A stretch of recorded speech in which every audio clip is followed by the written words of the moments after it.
Yeah.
Tim, you're free to begin.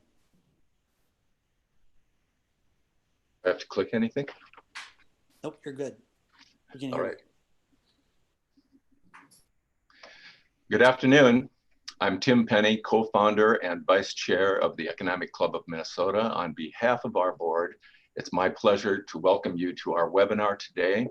We have a large audience on Zoom, as well as those viewing on the Federal Reserve Bank of Minneapolis' YouTube live channel.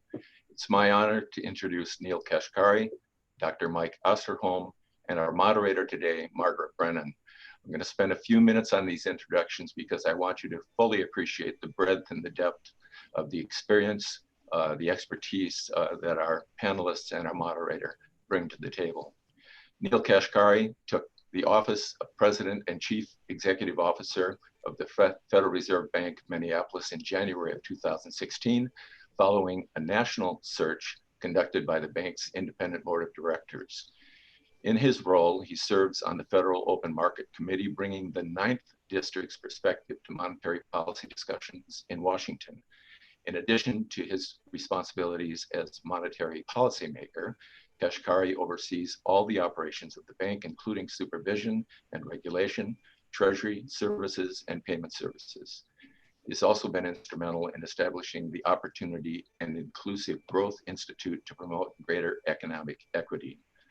Committed to increasing transparency at the Fed, Kashkari has published in the Wall Street Journal, the Washington Post, the Financial Times, and he is active on Twitter and Instagram. He also serves on the board of the Economic Club of Minnesota and is a member of the Aspen Economic Strategy Group. Dr. Mike Osterholm is Regents Professor, McKnight Presidential Endowed Chair in Public Health. He's the director of the Center for Infectious Disease Research and Policy, a distinguished teaching professor in the Division of Environmental Health Services, School of Public Health, a professor in the Technological Leadership Institute, College of Science and Engineering, and an adjunct professor in the medical school, all at the University of Minnesota.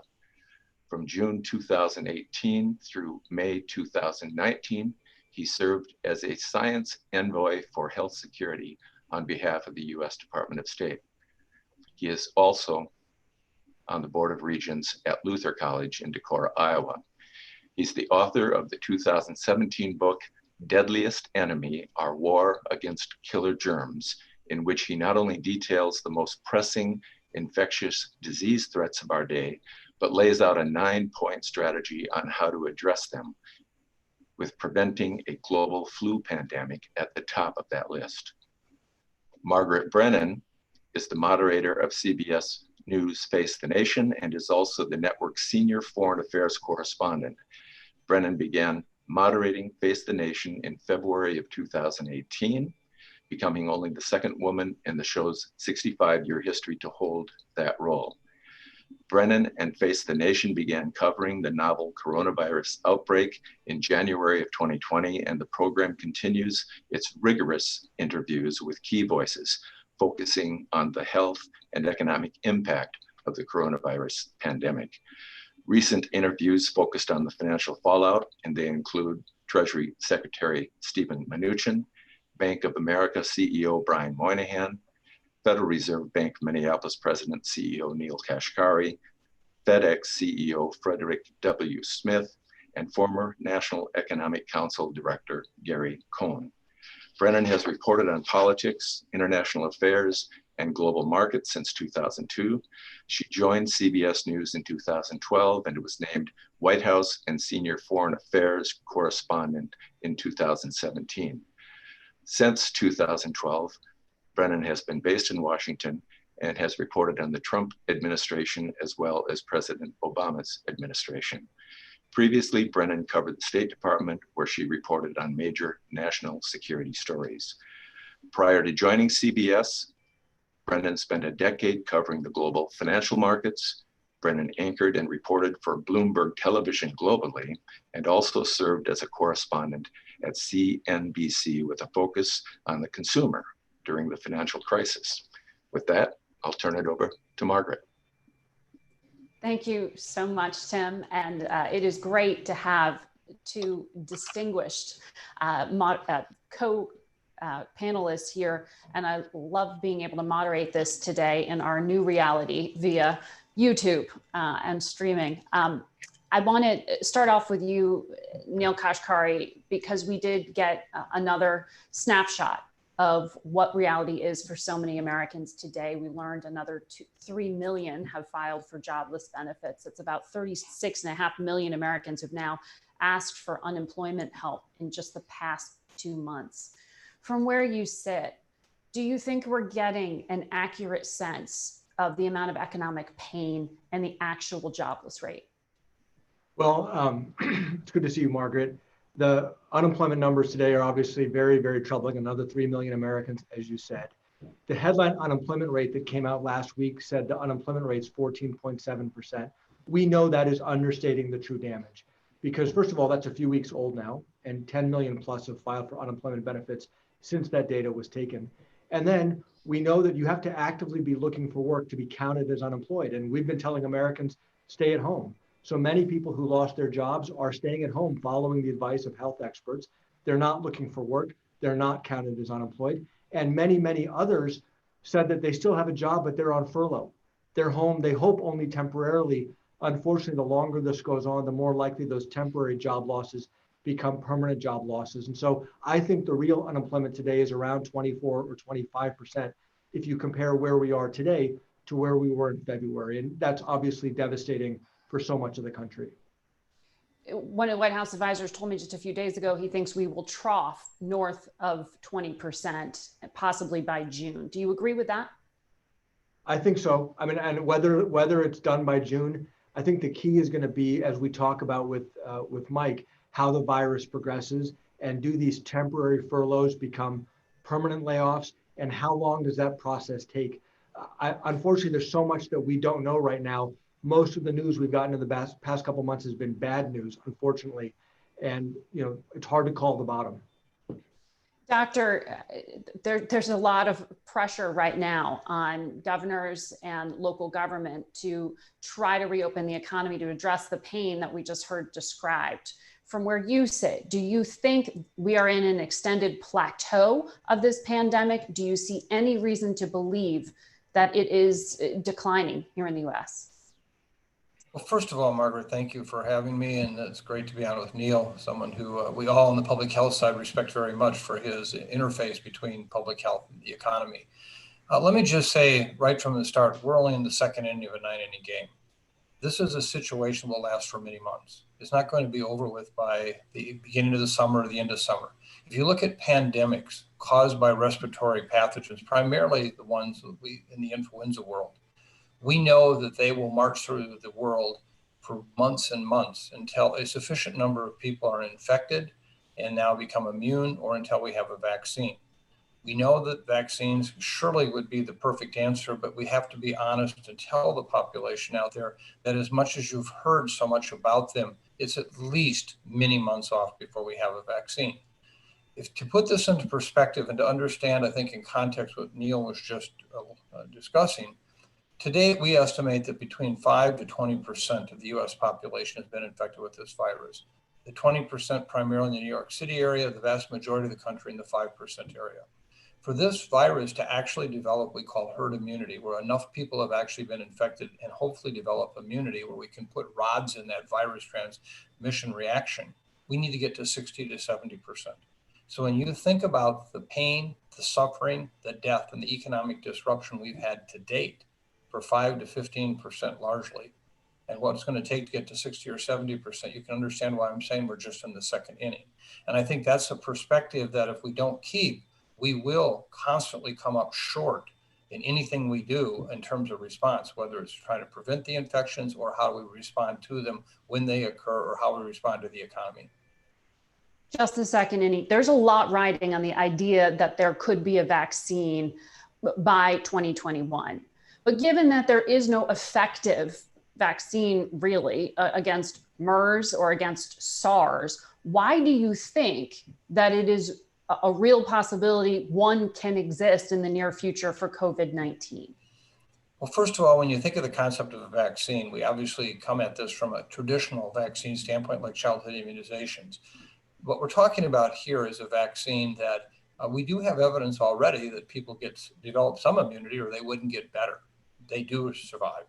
But also, we've had several studies done in animals looking at certain kinds of macaque monkeys, where they have actually been infected with the virus intentionally and then re-challenged a month or more later, in which they actually had full protection against re-challenge.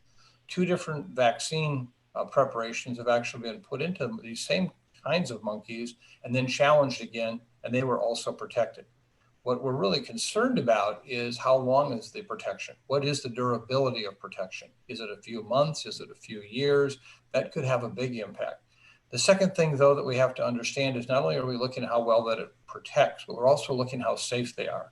There's actually some signals that have come forward that they actually could lead to certain kinds of immune diseases themselves if you create just a little bit of antibody with the vaccine and then actually get infected.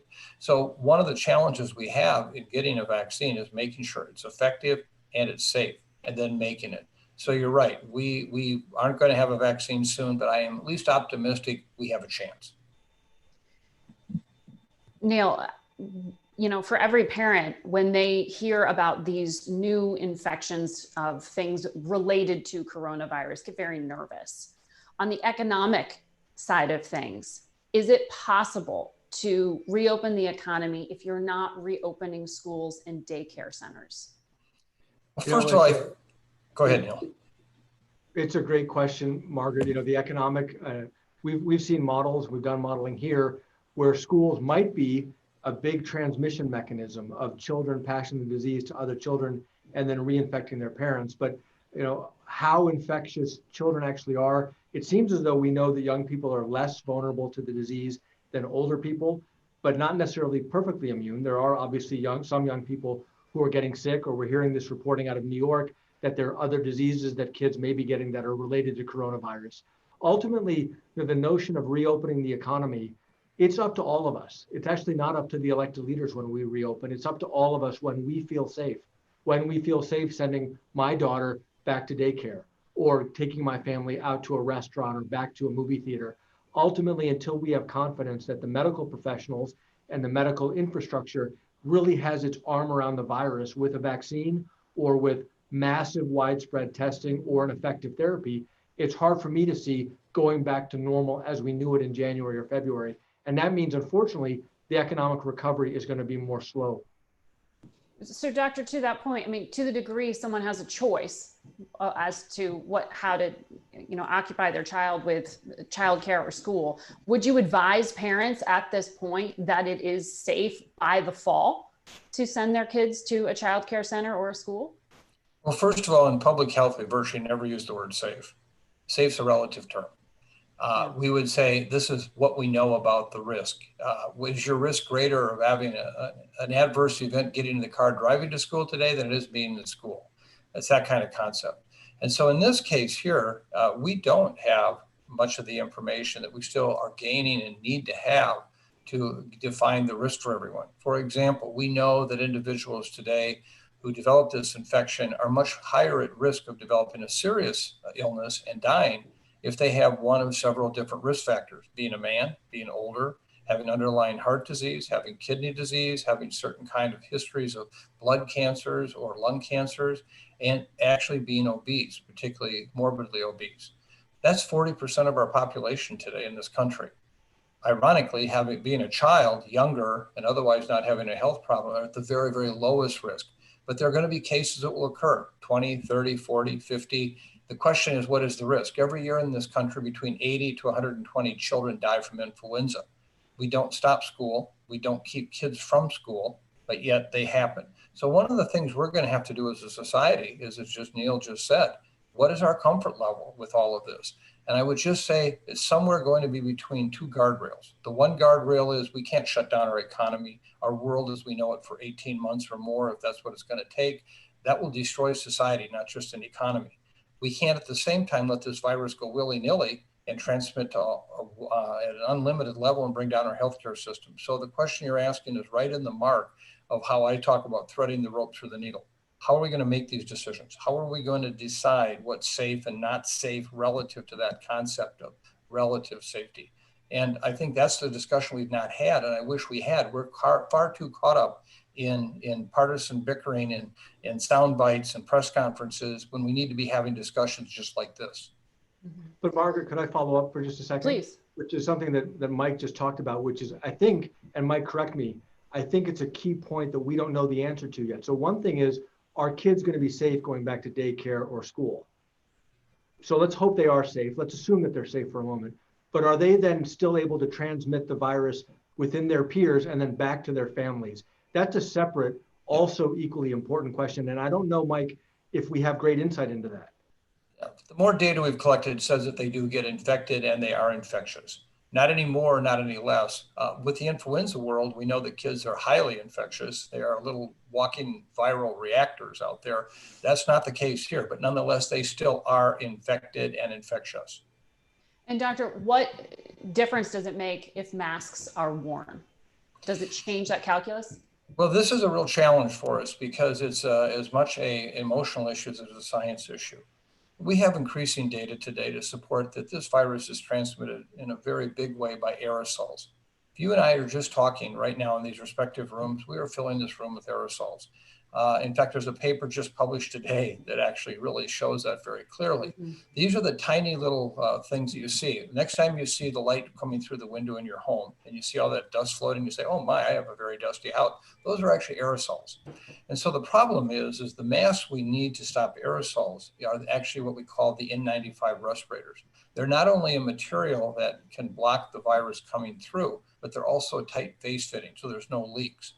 The surgical mask and the cloth masks we have today will surely stop you from getting big particles into your face or potentially you excreting them, but they don't stop the aerosols. And one of the things that we're looking at right now very carefully is the increased number of healthcare workers in this country and around the world who have been infected and in many cases severely impacted by this. And we believe that's because they've been wearing surgical masks and that the virus is basically going right around the sides of these open gaps in the mask. They're not coming through the material, and then in fact are infecting them and potentially with large volumes of virus in these hospitals. And so I think it's important that we not count on the mask to be the final protection. It's going to be distancing. I would never tell someone not to wear a mask, but at the same time, I would not want to promise something that I don't think is very true. And I will just close by one last comment about that. Very recently, I had a substantial debate with a colleague of mine who insisted no, that aerosols were not important, and he only wore his surgical mask. He went to the grocery stores 3 times over the course of the last 6 weeks. That was his primary outing. Today, he's in a hospital in serious condition with COVID-19 infection, and he, in his public setting, wore his mask. So I think we have to be mindful of what we're telling people and say they may help, but unless you have an N95 respirator, I wouldn't count on it. Do you wear a mask? I don't wear a mask in terms of where I'm at because I'm pretty much sequestered most of the time. Okay. I have done everything to isolate myself from public exposure.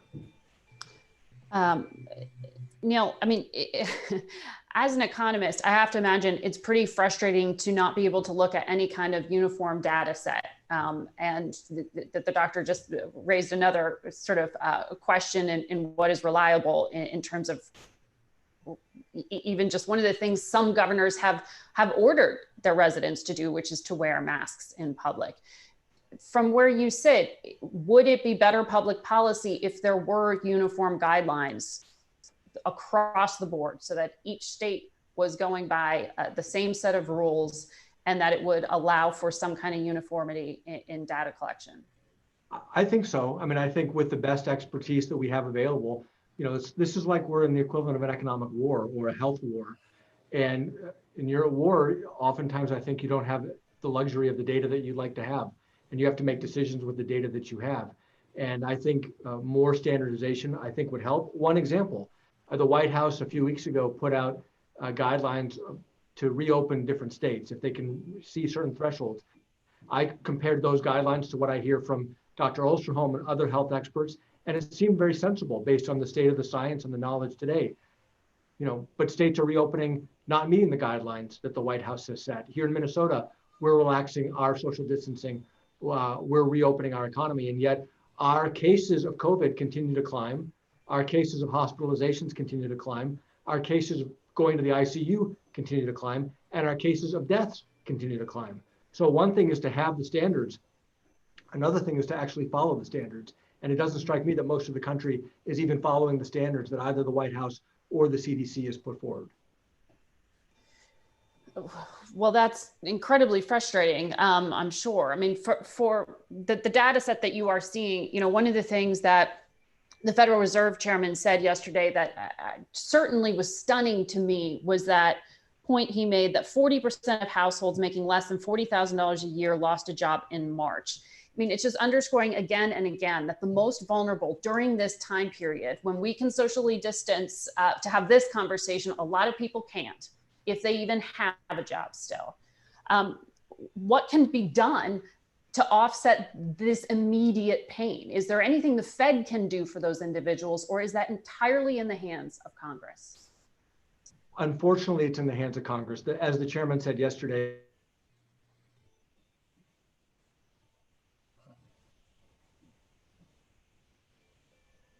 we have the ability to lend. We can provide loans to financial markets. We can actually, what Congress, I applaud them for how bold they've already been, is granting money, either sending checks to American families or grants to small businesses to help them make ends meet. They're going to need more. If this is a slow recovery the way I think it is, I think we're in this for months, a year, 18 months. There are going to be a lot of families that are going to need direct financial assistance, extended unemployment benefits, things like that, just to help them put food on the table and make ends meet. And I'm hopeful, given how Republicans and Democrats have come together so aggressively thus far, I'm hopeful they'll do it again and continue to provide support to American workers. I know you don't want to be overly prescriptive, but I mean, just looking at what we know, I mean, food prices for staples, eggs, milk, things like that people need to put that food on the table. Those, we saw the largest 1 month spike in close to 50 years last month. So it's getting harder and it's getting more expensive. So when you're saying something needs to be done, are you talking about things like increased food stamps? Are you talking about more checks straight to those low-income Americans? What do you mean? I think either of those, but mostly more checks. I mean, people have to pay rent. You know, people have mortgages, and this is directly affecting those families, but it's also going to affect their communities if we end up having waves of foreclosures and waves of bankruptcies because people can't pay rent or can't pay their mortgage. So whatever the assistance, I mean, one of the things I think I've learned in the past 2 months, I absolutely supported the Paycheck Protection Program, trying to keep small businesses whole. It's not been perfect, but it's put a lot of money out quickly. But putting money directly in the hands of laid off Americans is, I think, the most direct way to get assistance. And then they will spend the money where they need it. If they need to use the money on rent or they need to use the money on food, they're in the position to make that call rather than the government saying, well, this much for food or this much for rent. I just think money in the pockets of people who've lost their jobs is what we need right now until we can get the healthcare system to catch up and get control of this virus. So, Doctor, where is the state of this American healthcare system in meeting the needs of those who are most economically vulnerable right now? I mean, does it concern you from what you're seeing that, you know, this seems to be heavily concentrated or perhaps disproportionately impacting low-income Americans, particularly African Americans and Hispanics? What does that say to you about what getting through this virus looks like? This is what the second inning of a 9-inning game looks like. Let me just be clear about this. By the time this pandemic has run its course over the months ahead, there won't be a blue state, there won't be a red state, there will only be a COVID color state. And what happened is early on in this pandemic, when the virus first got here, it was, in a sense, the transmission enhanced by the density of people all being together. Let me give you a case in point. If 1 in 200 people in a community were infected with this virus, you might not see much activity as such. But let that one person be a long-term care employee or a visitor to a long-term care facility. Let them be a meatpacking processor or somebody in that family. Let them be somebody in a drug treatment center or a homeless shelter. Let them even be somebody in a prison or a guard that goes to work every day in the prison. And once that virus got there, it was like imagine a gas can. Boom. 40, 50, 60% of the population were infected. Many people are seeing this outbreak or a pandemic from a worldwide perspective as just that. What's going to happen over time is this virus is going to keep transmitting. There are two principles acting here that we cannot deny. One is what I call viral gravity. It is going to keep going until it gets to that 60 or 70% level, one way or another, either by vaccine or by natural infection. The second thing that this virus is going to do basically to us is it's going to continue to not only just transmit, but it's going to make sure that it doesn't miss anybody, meaning that you're going to see more and more people who today don't even know someone who's been infected that will be infected over time. What we don't know for the healthcare system is how we get there. We put out a paper several weeks ago from our center in which we laid out scenarios, not models. I always have a challenge with models because they're all based on assumptions. We just said, here we are right now at this 5 to 20% level. How do we get to 60 to 70%?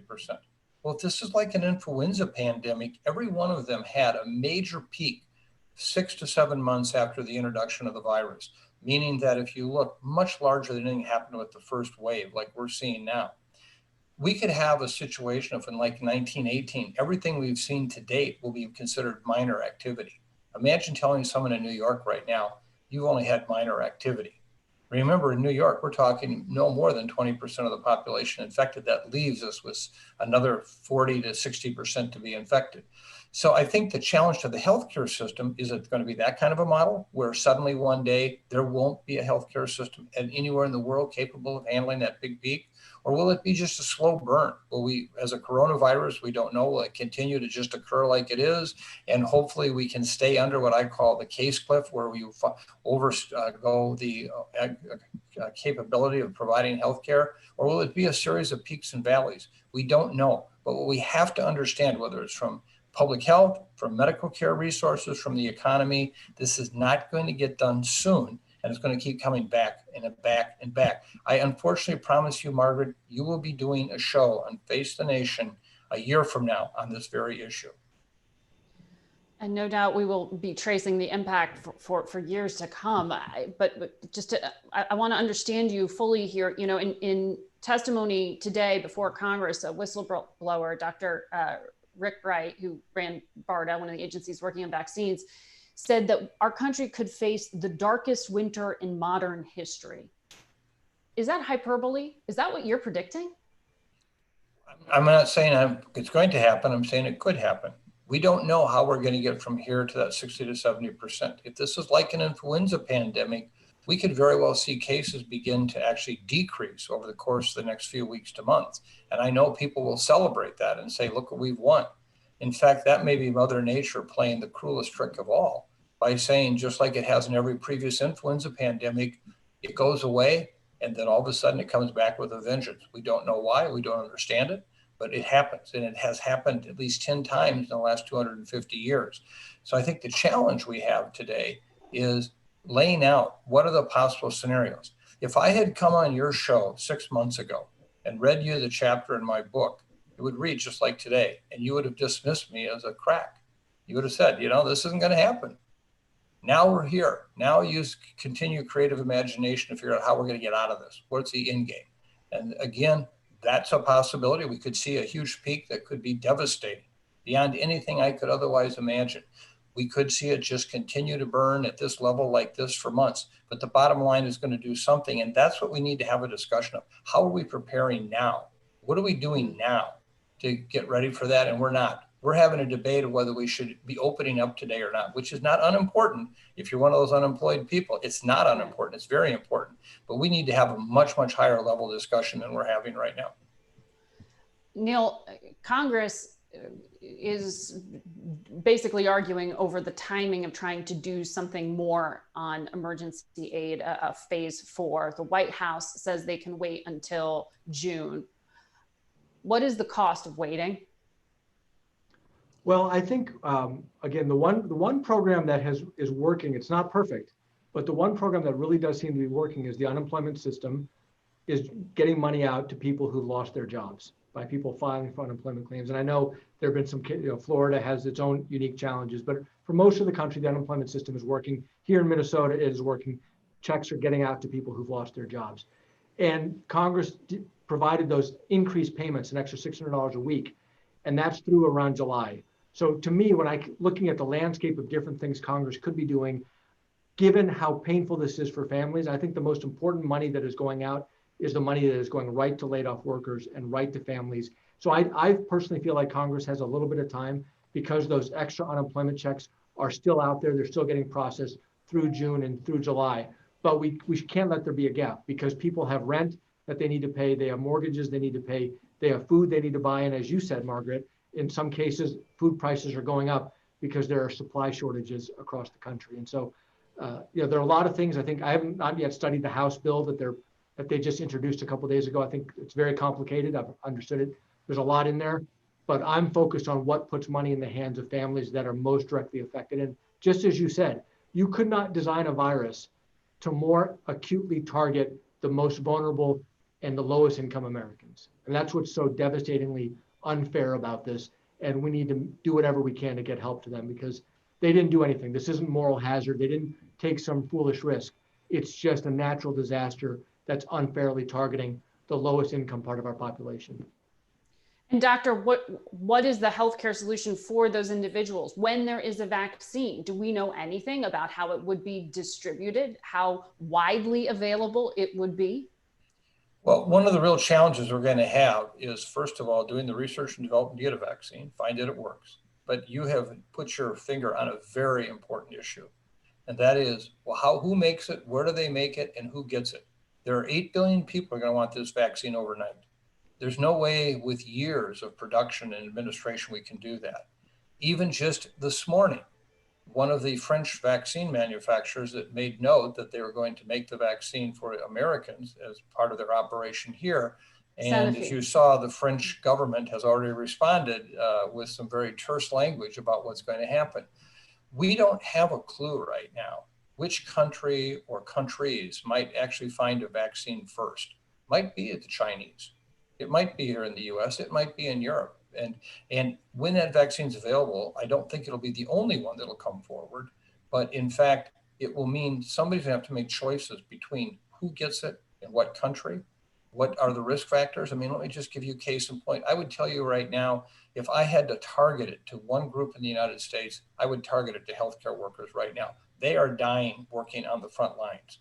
And yet I can understand the public outcry that we're taking care of our own, even though we can make the case why. Mm-hmm. And we're not having those discussions right now. We need those. We need to understand at a time when our country is isolating itself from the rest of the world, it's when we should all be having a game plan for the world, by the world, and with the world about what we're going to do with vaccine so that we know middle, low-income countries, high-income countries, which countries get it. And that's going to be important. And let me just add one last thing. We're learning about supply chains. Our group has been writing about this for a long time, about this just-in-time delivery system where much of it's made in China. When we talk about the supplies for making vaccines, vials, syringes to deliver them, needles, all those kinds of things, that's not going to happen overnight either. Wouldn't it be a shame if we actually had an effective vaccine that we weren't prepared to deliver or didn't have the equipment to do it? That's the kind of discussion we should be having right now. But instead, we continue to have these one-off political debates that have no relevance to any of these activities that we're talking about. Does this look like a one-time vaccination or boosters? We don't know. This is going to be one of the questions. Is there durable immunity? When you asked me earlier about SARS and MERS, that's been one of the challenges, is that the antibodies may actually wear off over time, or the protection that we get from the vaccine. We have many questions yet. We could eventually manage this as a vaccine that's given yearly or every other year, but then realize what that will mean in terms of trying to deliver it for the world. So these are major questions that we have to answer that we don't have any answer at all for right now.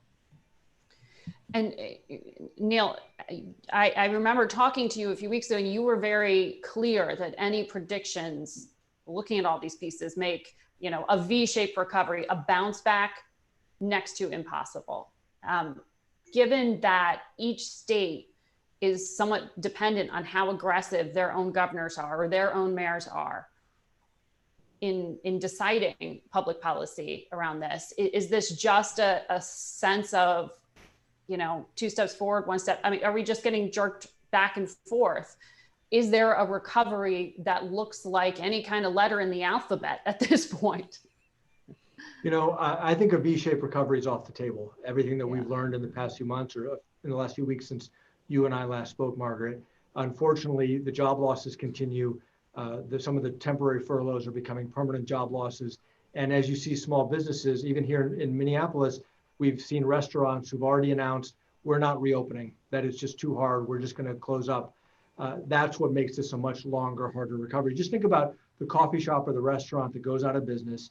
You have the vacant storefront for 6 months or a year or two till another coffee shop or another restaurant forms, redecorates, hires new people. It just becomes a much slower recovery than simply turning things off and turning things back on the way we hoped was possible a couple months ago. Again, who is setting the pace of this? Ultimately, it is the virus. And it is the course the virus is going to take. And it is the confidence all of us end up having in going back to whatever the new normal is, going back to sending our kids to school or daycare or going back to restaurants. I go grocery shopping every couple of weeks. I wear a mask. I socially distance. Boy, Mike's story that he told about one of his colleagues is concerning to me. I hope that my behavior is enough to protect me and to protect my family. But until we have confidence, this recovery is going to be muted. And I don't think there's any way around that. Has it surprised you that there haven't been more bankruptcies at this point? Or are we just, we haven't heard about it yet? I think Congress has moved very aggressively. So for example, the PPP program put out $400 or $500 billion very quickly across the country into small businesses of all shapes and sizes. I think that was a very powerful bridge, but it was designed to be a bridge for 2 months. And then you go back to normal after 2 months. I think when that 2 month expires and when the virus, unfortunately, if it's continuing to progress, then I think you're going to start to see bankruptcy start to emerge at that point when that bridge expires, unless Congress chooses to extend it. But at some point, if what Dr. Ostrom is saying is right, that this is an 18-month journey that we're on, at some point, policymakers are going to ask the question, should we just focus on the workers and not go through the business as a channel of getting support? We also have some of our listeners and viewers sending in some questions. This one is for you, Dr. Osterholm, from Stephen, who works with Habitat for Humanity International. You've stated that approximately 60% of the country will be infected with the coronavirus. What percentage of those who get infected will need hospitalization and ICU level care? Well, it's going to change over time relative to the risk groups that are infected. So right now we're infecting a lot of high-risk people. Almost a third of all the cases who have died have been in persons living in long-term care. As I pointed out earlier, as we burn through those facilities, a very horrible thought that's going to mean that the numbers of severe illnesses will continue to occur, but they won't occur necessarily at that rate. So at this point, if you just did a kind of a back on an envelope estimate, I'm one of those people that believe all models are wrong and some just may give you useful information. But if you just look at a population in the United States, 330 million people, if half the population gets infected, 165 million people. Of that 165 million, the best data we have today still supports the fact that about 80% of them will actually have mild symptoms to asymptomatic illness. Won't even know that they had this unless they were tested. 20% will seek medical care. Of those, about 10% will be hospitalized. About of those, 5% will actually end up likely needing intensive care medicine. And about 0.5% to 1% could very well die. Well, that 0.5% to 1%, if you do the math back on the 165 million people, you get a sense of what we're talking about, 800,000 to 1.6 million people. We're at 80,000 today with only 5 to 15% of the population infected. So the numbers are very realistic. So that's the care we're talking about. If we end up hospitalizing of the 5% of that 165 million people, we will overwhelm ICU care throughout this country, particularly if it occurs over a short period of time, like a big peak. So this is what we have to plan for now. We have not had the worst of it yet, potentially. We have to plan for that. And given that so many hospitals are financially stressed by having had restrictions on what are essentially profit centers for them, some kind of the medical procedures, does that worry you? Has some of the policy hurt our hospital capacity? Absolutely. And in fact, we have kind of a perfect storm occurring. For many of these hospitals and healthcare facilities that were already suffering, one of the bright spots were a lot of the outpatient procedures, the one-day surgery type operations. that actually brought in a substantial source of revenue. Well, of course, those were basically postponed, canceled with this to make way for potentially needing additional resources for the COVID-19 infection. One of the things that we haven't fully understood or appreciated is we now bring those back. They're starting to use the protective equipment that we also need for our healthcare workers who are working in the COVID units. And we're already seeing clashes within organizations as to who gets the PPE, whether we do the surgery or not, or whether they're in the COVID unit. I had a conversation with one of the individuals leading one of the COVID units here in the state of Minnesota, who just this past week made it very clear that they were running short of protective equipment and that they worried desperately about what same-day surgery reestablishment might do to that protective equipment status. That's what we're up against. Wow. Neil, this question is for you from Brian at US Bank. Are equity markets acting rationally right now?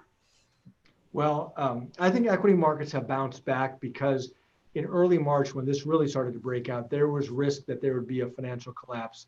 And the Federal Reserve, through our many different emergency programs, acted very aggressively to provide liquidity in the financial markets and to basically say, we are standing behind the financial system. So I think that risk of that financial collapse has really diminished. And that's why you're seeing the equity markets bounce back. But I don't draw any comfort from the stock market in terms of their ability to predict where this virus is going. I mean, if experts like Mike have as much uncertainty as they have about the path ahead for this virus, the stock pickers are just wildly guessing. I mean, I'm reminded of April and May of 2008. In March of 2008, Bear Stearns was rescued. In April and May, policymakers and the equity markets all breathed a sigh of relief and said, maybe that's it. Maybe the worst is behind us. And then, of course, the fall of 2008 came, and it made March look like just a speed bump. So, the stock market's going to do what it's going to do. The bond market is signaling they expect slow economic growth and they expect low inflation in the future. I take more signal from the bond market, but at this point, I want to listen to health experts more than investors. And so it sounds like what you're saying gets to this question from Stephanie at Alliance Investment. Do you expect the recession to be quick or long and drawn out? It sounds like long and drawn out. Long and drawn out. And even if we return to growth in Q3 or Q4, which I would expect, the shutdown is very steep and very sharp. I would expect we'll return to some growth, but we'll be nowhere near back to where we were in terms of the productivity of the economy, the production of the economy, as we were back in December of 2019. And the unemployment rate, unfortunately, I expect to only come down gradually. It went up very, very quickly at record speed. Unfortunately, I expect it to come down much more slowly, and that's where the real pain is for families that are directly affected by those job losses. And Doctor, if the coronavirus returns in waves, this gets to a question from Susan at University of Minnesota. Before a vaccine is approved and widely available, how do you return? How does a society return? Are these actually very concentrated pockets? Can they be controlled? Can we continue as a country chugging along and just have things be walled off in one region? This is a very critical question. I just would say the underlying premise of it is we are not driving this tiger, we are riding it. And so one of the challenges we have is understanding what it is we can do, where we can do it. I think that in a major big peak, the most important thing we're going to do is major physical distancing to keep people from spreading to each other and trying to shave off the top of that peak. But we won't change the peak. It'll happen. I think that's the challenge that we're running into right now. What can we actually do that will make this go away? And I don't think there's that much. I think we're constantly going to be, in a sense, in the countries like the United States, just trying to shave off the disease occurrence, but not stopping it. So what does that mean? Can I say, would you get on a plane right now? Would you fly? Is it safe? I would not right now, in part because of just from a standpoint of work where we're at today. I think I'm one of those people who have now come to understand the power of Zoom. How many days have I been jet lagged trying to fly to a one-day meeting in some distant location? So I think from a travel industry, that's going to change. From a risk standpoint, I still do believe it's a risk that I don't want to take. I know too many of my friends and colleagues who have become infected. You know, I'm a 67-year-old man who basically I'm not once what I once was relative to the risk pattern. And so I think people have to take that. And I think this is an important message. There are things we can do for ourselves. You know, we don't have to count on the government to tell us, don't go into big crowds if you are somebody who's at an increased risk. I think there's things we can do to help each other. One of the things I put out a daily or a weekly podcast, and I just think now's the time to be kind. How many people in our communities need somebody to take the mail or to get the groceries or to do things like that? Help people actually stay out of harm's way. And I think that's something that we really desperately need to look at. And I'm one of those people that say, I'm not going to put myself needlessly in harm's way right now.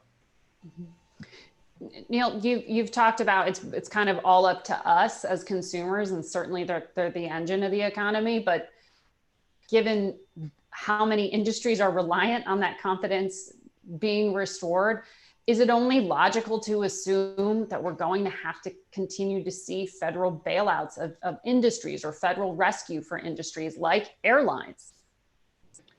You know, I do think it's likely. I mean, airlines or hotel operators, if they were to, you know, if this continues the way it may, the way that Mike has been describing, you know, the virus, we're just trying to hold on.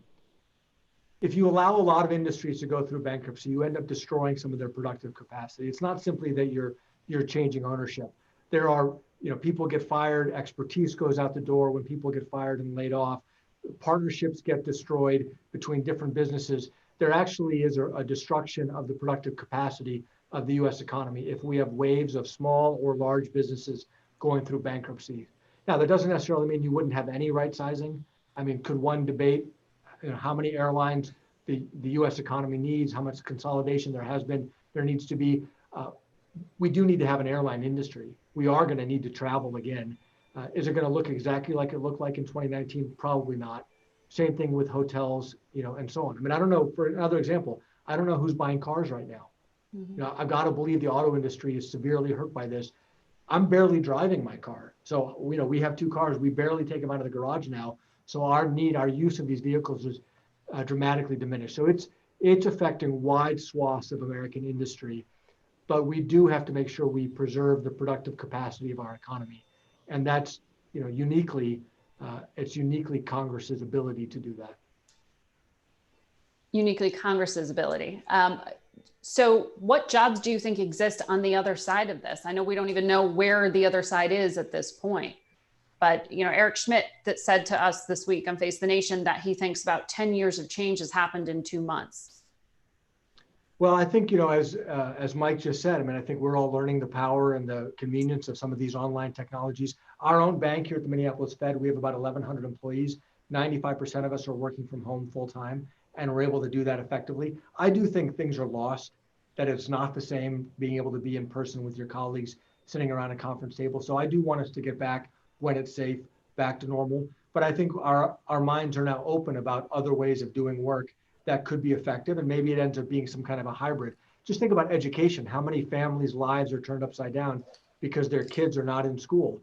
And there were education disparities before this crisis, and now so many families across the country don't have access to online learning. And so their kids are at an enormous disadvantage. And so I would imagine that the delivery model of education, both K through 12 and higher ed, is probably going to change, not overnight, not completely, but probably will become embracing of these technologies more so. So I think I agree that we're going to see a lot of change in an accelerated period of time, but we don't know exactly what the other side looks like. And Doctor, what is this doing to healthcare and the pharmaceutical industry in this country? Should we expect that America wins that race to be first to a treatment and vaccine? Well, first of all, the pharmaceutical industry situation right now is a very illustrative situation of our vulnerability. Our group began studying over 18 months ago the shortage of drugs in this country that we needed right now for care. And we identified 156 life-saving drugs that you need within hours or people die or are seriously injured. What's on the crash cart, what's in the emergency room, what's in intensive care. Of those 156 drugs, all of them were generic. Most of them were made outside the United States. And for the vast majority of them, they are in very short supply. 63 of them before the outbreak ever occurred in Wuhan were already in short supply. Imagine that most of these drugs, in fact, put us at great vulnerability because they're made in China and India, which has a control over them.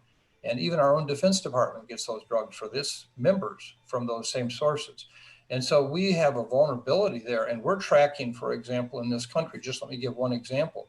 The drugs you need to put somebody in a mechanical ventilator, they paralyze you in a way that allows that ventilator to be inserted and used. They're in short supply. We might run out of those drugs before we run out of ventilators. And people haven't thought about supply chain integrity and the issues of what we rely on. In the pharmaceutical industry, this is a huge piece.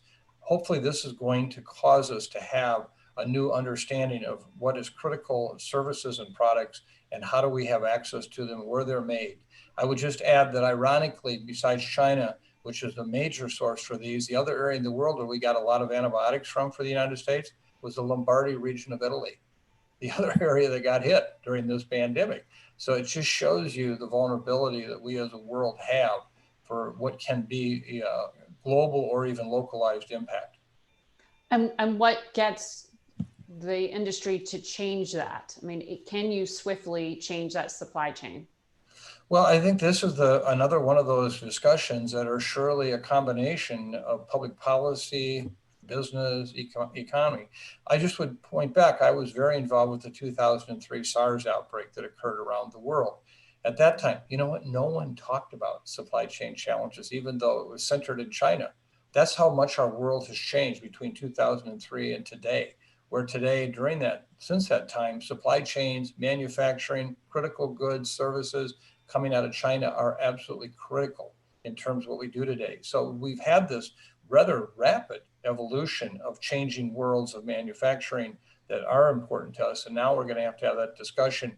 What do we do about what's happened in those last 17 years and how do we want to address that? And Neil, we're running out of time here, but just on a final note, what is your prediction of where we are by November and the time of the upcoming election economically? What do you see as the amount of economic pain for the average American? I mean, unfortunately, Margaret, it's going to depend on whether we have that big spike that Mike is talking about in the fall, as has come with prior flu pandemics. I mean, I sure hope not, that we're not enduring that. I hope we're on the road to a recovery, even if it is a gradual recovery. You know, reflecting on the conversation we're having, it sounds quite depressing. I mean, honestly, yeah. But I'll tell you, the best news that I've seen in the past couple of months is how swiftly both political parties came together and took bold action to support the American people and the American economy in what they've done so far. And that gives me great confidence. I mean, our chairman talked about the great fiscal power of the United States. We have tremendous fiscal capacity. And if our leaders, our elected leaders, continue to say, we're going to work together to do what's necessary for the American people, that gives me great optimism that as tough as this road may be, we are going to get through it and we will support one another to get through it and come out and then put everybody back to work on the other side. All right. Thank you so much for this conversation. And as you said, it is a little bit depressing, but I think it's important to have some reality check from people who know and are looking and thinking about these big issues. Thank you for your time. And Tim, I'll hand it back to you. Thank you, Margaret. And I want to thank you, Neil and Mike, for this insightful and important conversation. I also need to thank all of you for tuning in today.